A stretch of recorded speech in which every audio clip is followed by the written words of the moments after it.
I've been intrigued by the human body. Like I had a client, and he had like 3 back surgeries, and he had like clumps on his arm. You ever seen like somebody like clumps on their arm, maybe like taking like a lot of shots or something like that? Like they had like a lot of clumps on their arm. And I've been intrigued lately by the human body and all that it can go through and still be standing. I knew this lady. She was a smoker. She had open heart surgery, and then she got out of the hospital from having open heart surgery, and still was smoking. And the body was still ticking. I'm like, dang, this is amazing. So I was doing a little research on how amazing the human body is. And in particular, I ran across some research dealing with the brain. So the parallel that I'm trying to make is that the computer is the computer is comparable to the brain. And I was doing some research and I found some good stuff. So you guys probably want to take a little notes. So it said that it was two studies. One said that you're talking about memory. One study said that the brain can hold from 2 terabytes to 70 terabytes of information. We all know that a terabyte is 1,000 gigabytes. Then the other study said that the human mind can hold 2.5 petabytes of information. And a petabyte is 1,000 terabytes. Now that's a lot of information. So they said that taking a petabyte analogy and using it in video terms, they were saying that 2.5 terabytes of human memory would be enough memory to leave your TV on for 300 years, and that would be about how much memory that the human mind can hold. I'm like, wow, this is amazing. So I want to talk to you guys about thinking in apps, because the human mind can be compared to an app, or things in our life can be compared to apps.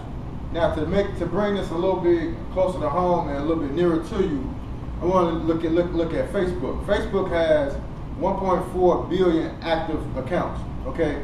And they use 100 megabytes of information. Like all the information stored on Facebook servers equals 100 megabytes of information. So if you take 2% of 100 megabytes and put that into user accounts, the human brain will be able to hold 1.8 million Facebook accounts in the map. And that's amazing, right? Like that's a lot of storage, a lot of information. So I was looking at the brain, and I know you guys probably have seen like things on the brain. I saw something where they was doing surgery on a lady, and she was woke while they was doing brain surgery. Like anybody ever seen that? Yeah, because the brain don't feel no pain. Like the brain senses where the pain is in your body, but the brain itself don't feel no pain. So that was interesting. So I was looking at the memory and how much memory that we possibly can have. Like no one knows like really like how much we have, but it's a lot. So memory leads to imagination. Like basically your imagination is the things in your imagination is the things in your memory that creates visual in your mind. Like you don't have to be able to see to have an imagination.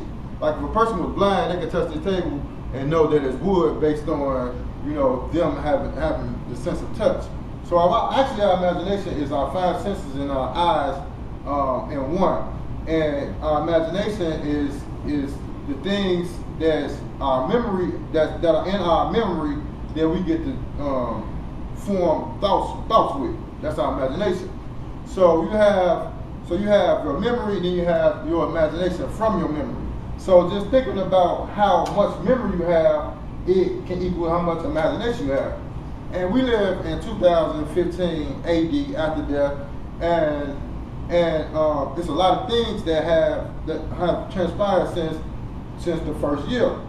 And we look at like how the horse and buggy was in play when it was pre-car, and we look at the car today. We have 2015 years of information from well, not just 2015, but we have a lot of information from back history that, a lot of information that we can use in our imagination. Like, people won't go and stick their hand in the socket no more because somebody felt that out before and we know not to do it, you know. So, that's the imagination. So with your imagination, after your imagination becomes intelligence. And intelligence is how you use your imagination. Like, I was looking at Travelocity.com and how I believe they take all the websites that have airplane tickets and stuff like that, and they compound it into one. And that's intelligence. Then this other website, they had they use the Travelocity technique, but they used it with sales paper. So you can get the sales paper from all different stores, just like you can get the airplane information from all different airlines from Travelocity. And that's intelligence, bringing things together and using it, making something happen. But one thing that we all have in common is that we all have dominion over the earth. Now, I'm a Bible believer, and the Bible says that God gave man dominion over the earth, over the fowls of the air, and over the fish in the sea. So we have that dominion. You have that dominion over earth. And then also in Joshua 1:8 it said, every step that your foot treads upon, that land have he given thee. So we all have unlimited potential to live our most amazing life. Now, if you think about the memory, the imagination, and intelligence, and you put that together, you can do something. Professor Karen Adolph from New York University, she said something that was very astounding.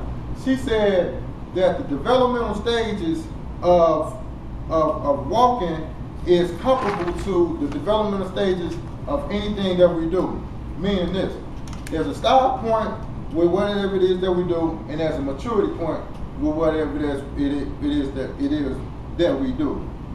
So going back to the apps a little bit, with iTunes, there are 60,000 apps added each month to the iTunes store. That's not including the Google store, that's just the Apple store. So when you think in apps, just think of your life as like your bills is an app, your family is an app, your job is an app.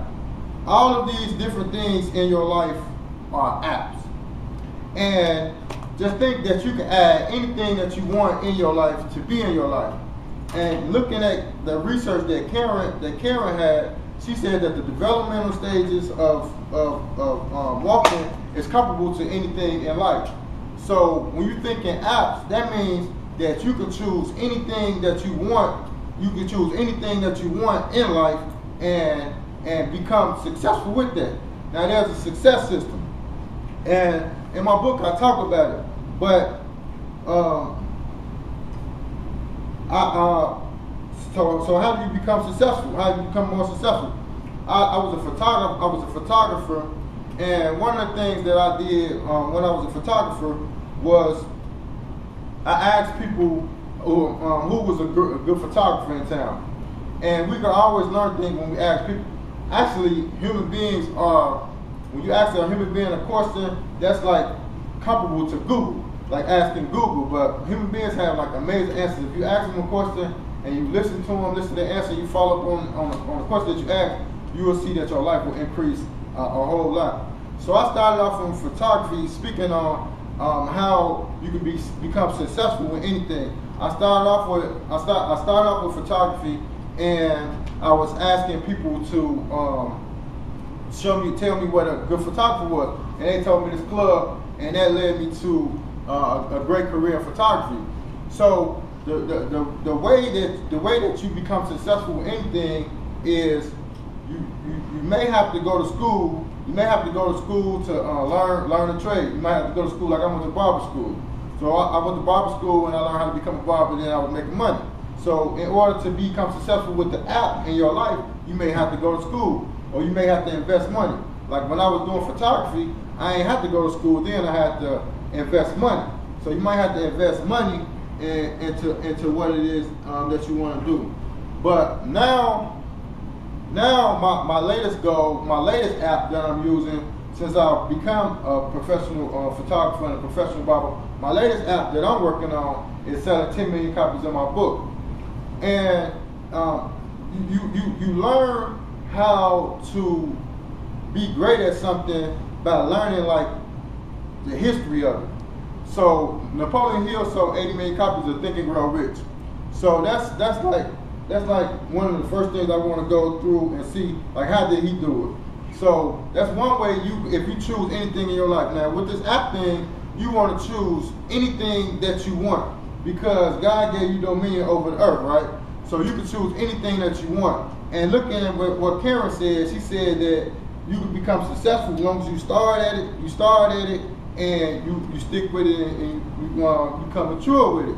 So my goal is to sell 10 million copies of my book. So that's the app that I'm working on. And you guys can download any app in your life that you want. And I'm leaving with this. I was saying that the system for success is you're supposed to use the system of success. Use it. My evaluator was just saying that this is your life and you should live it to the fullest.